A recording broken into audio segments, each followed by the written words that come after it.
309 sailors vanished without sending a single distress call, making the USS Cyclops the deadliest unsolved mystery in U.S. naval history. On March 4, 1918, this massive naval collier simply disappeared somewhere between Barbados and Baltimore in what would later become known as part of the Bermuda Triangle, taking with her not just an entire crew, but also America's faith that the ocean could be conquered by steel and steam. The story begins with a ship that was supposed to be the pride of the fleet. When the USS Cyclops was launched on May 7, 1910 from William Cramp and Sons shipyard in Philadelphia, she was a marvel of engineering. The trade journal International Marine Engineering called her the largest naval collier in the world, and they weren't exaggerating. At 540 feet long and 65 feet wide, this beast could haul 12,500 tons of coal in her belly, enough fuel to keep an entire battle group steaming for weeks. If you've ever served on modern ships, it's hard to imagine just how critical these colliers were back then. Every battleship, every cruiser, every destroyer in the fleet ran on coal, not fuel oil. Without ships like the Cyclops constantly feeding the war machine, the entire Navy would grind to a halt.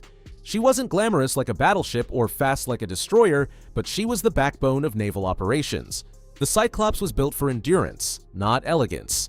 Her 4 4-inch guns were purely defensive, just enough to discourage U-boat attacks. Her real weapon was her massive cargo capacity, 499,450 cubic feet for coal cargo, plus another 97,590 cubic feet for her own bunker coal. When fully loaded, she displaced 19,360 tons and could still make 15 knots. Not fast, but steady and reliable. Or so everyone thought. The man commanding this floating coal depot was Lieutenant Commander George W. Worley, and if you're looking for red flags, Worley was basically a parade of them. Naval intelligence later discovered that the good captain wasn't even American-born. He'd entered the world as Johann Friedrich Wichmann in Sandstedt, Germany in 1862. In 1878, he jumped ship in San Francisco and eventually changed his name to Worley after a seaman friend. By 1898, Worley owned a saloon on San Francisco's Barbary Coast and had somehow qualified as a ship's master. Former crew members described him as a man who would chase ensigns around the deck with a pistol and berate officers for minor infractions. One officer who served under him, Conrad Nervig, called Worley a gruff, eccentric salt of the old school, given to carrying a cane but possessing few other cultural attainments. He was a very indifferent seaman and a poor, overly cautious navigator. And this was the man the Navy put in charge of 236 crew members and passengers worth their weight in military secrets. When America entered World War I, the Cyclops was commissioned on May 1, 1917. She made one successful convoy run to France in June, returning safely in July. For the rest of 1917, she worked the East Coast, hauling coal and supplies without incident. But on January 8, 1918, everything started going wrong. That morning in Norfolk was bitter cold, with light snow falling and the harbor frozen solid. The Cyclops had to plow through ice floes just to reach open water, and she nearly collided with the USS Survey on her way out. It should have been an omen. The ship's destination was South America, specifically Brazil, where she would pick up a cargo of manganese ore instead of her usual coal. Manganese was critical for steel production, making it vital for the war effort. But here's where the first major mistake was made. Manganese ore is much denser than coal, and the Cyclops wasn't designed to handle it. What maritime safety experts now call cargo liquefaction, the dangerous process where dense ores can shift and create a liquid slurry, was not well understood in 1918. The voyage to Brazil was uneventful. She arrived in Rio de Janeiro on January 28th and began loading her deadly cargo. By the time she was ready to depart, the Cyclops was carrying 10,800 long tons of manganese ore, nearly 3,000 tons over her normal maximum capacity. The ship sat low in the water, loaded down to her plimsoll mark and beyond. On February 16th, the Cyclops put to sea from Rio, bound for Salvador, Brazil. She made port on February 20th, and 2 days later she departed for Baltimore with no scheduled stops. Her estimated arrival date was March 13, 1918. The next confirmed sighting came on March 3rd or 4th when the Cyclops made an unscheduled stop in Barbados. The British consul there noted something troubling in his report. Rumored disturbances en route hither, men confined and one executed. Also had some prisoners from the fleet in Brazilian waters. One life sentence. Whatever was happening aboard the Cyclops, discipline was breaking down. The executive officer, the only man aboard with experience handling manganese ore, had been placed under arrest by Captain Worley over what was described as a trivial disagreement. With the one person who knew how to properly store the dangerous cargo locked in his cabin, the manganese ore was likely loaded incorrectly, concentrated amidships where it could cause maximum structural stress. On March 4th, the Cyclops departed Barbados. Her last message was brief and routine. Weather fair, all well. That was the last anyone ever heard from the USS Cyclops.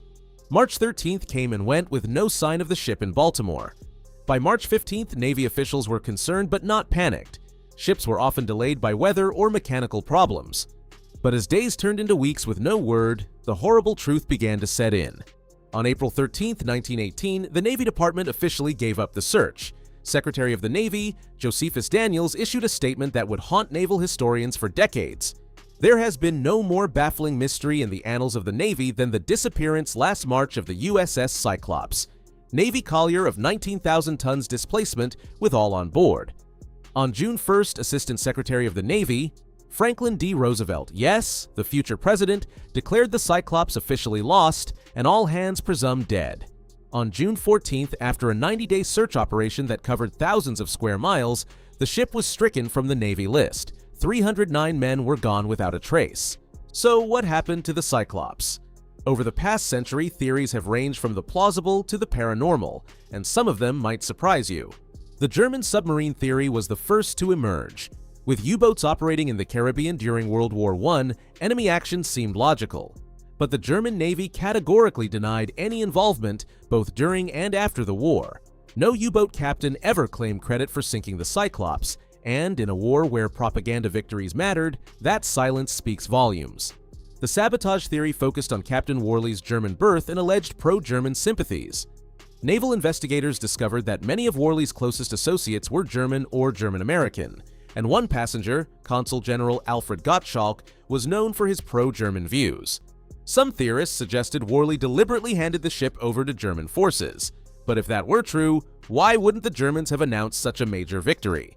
Then there's the Bermuda Triangle theory, which gained popularity in the 1970s. The Cyclops disappeared somewhere between Bermuda and the American coast, right in the heart of what would become known as the Devil's Triangle.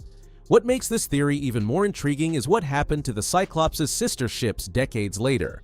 In 1941, both the USS Proteus and USS Nereus, identical to the Cyclops, disappeared in the same general area while carrying bauxite ore for aluminum production. Like their sister ship, they vanished completely with all hands. 3 identical ships, 3 total disappearances, all in the same mysterious stretch of ocean. That's either an incredible coincidence or evidence of something more sinister at work. But the most likely explanation is also the most mundane: structural failure combined with cargo shifting. Naval architects who studied the Proteus-class design found a critical flaw. The I-beams running the length of the ship were prone to corrosion from certain types of cargo. This weakness was definitively observed on the surviving sister ship USS Jason, and similar structural failures caused other freighters to literally snap in half, including one called the Chuki, which broke up in calm seas. Rear Admiral George Van Deurs, who investigated the loss, believed this structural weakness, combined with the improper loading of manganese ore, doomed the ship. Unlike coal, which was relatively light and could be distributed evenly, manganese ore was dense and prone to shifting. With the executive officer under arrest, the ore was likely concentrated amidships, putting maximum stress on the ship's weakest point. Conrad Nervig, the officer who had served aboard the Cyclops but was transferred before her final voyage, believed the ship simply split in half and sank quickly. The manganese ore, being much denser than coal, had room to move within the holds. The hatch covers were only canvas, and when wet, the ore could become a slurry. If the cargo shifted suddenly during rough weather, the ship could list beyond recovery. Weather records show that on March 9th and 10th, a violent storm swept through the area where the Cyclops should have been. Larry Kusha, who investigated the disappearance extensively, concluded that the ship most likely went down during this storm somewhere between Cape Hatteras and Cape Charles, near the treacherous waters of the Outer Banks. During the raging winds and high seas, the 10,000 tons of manganese ore probably shifted, causing the ship to roll over and sink without warning or time to send an SOS. The speed of the sinking would explain why no distress signal was ever received. If the ship broke apart or capsized suddenly, there would have been no time to operate the radio. The crew would have had minutes, maybe only seconds, before the ocean claimed them all. The human cost of this disaster extends far beyond the numbers. Among the lost was African-American mess attendant Lewis H. Hardwick, whose son Herbert would go on to become the Coco Kid, a champion boxer in the 1930s and 40s. Conrad Nervig lost more than just shipmates. He lost letters to his wife that were in the ship's mail when she went down, leaving us with an incomplete picture of life aboard the doomed vessel. One man who refuses to let this mystery rest is Marvin Barash, a descendant of one of the Cyclops firefighters. He spent more than a decade researching the ship's history, gathering Navy records, ship logs, and even a blackened bag of manganese ore. Barash has written 3 books about the Cyclops and continues to advocate for finding the wreck. As he puts it, "I just want her to be found. I want the 309 to be at rest as well as the families. It's something everybody needs, some resolution." Modern search efforts continue to this day, building on decades of investigation. In 1968, diver Dean Hawes claimed to have found what he believed was the Cyclops off Cape Hatteras, though subsequent investigations couldn't confirm the identification. The History Channel's series Bermuda Triangle into Cursed Waters has explored the ocean depths looking for the Cyclops, and while they haven't found her yet, advancing underwater technology gives hope that this 107-year-old mystery might finally be solved. What makes the Cyclops' disappearance so haunting isn't just the loss of life, it's the complete absence of evidence. Ships sink, sailors die, but they usually leave something behind: debris, oil slicks, bodies, distress calls.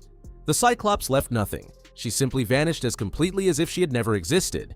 Unlike the USS Indianapolis, found in 2017 after decades of searching, or the USS Wasp, discovered in 2019, the Cyclops continues to elude discovery.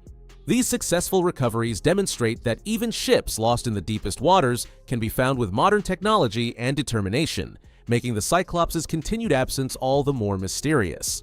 For those of us who've served at sea, there's something profoundly unsettling about a ship that disappears without explanation. The ocean is dangerous enough when you know what you're fighting. Equipment fails, weather turns deadly, enemies attack. These are risks we understand and prepare for. But the Cyclops represents something worse. The possibility that sometimes, despite all our technology and training and courage, the sea simply swallows ships whole and keeps its secrets. The USS Cyclops remains the last major US Navy ship yet to be discovered.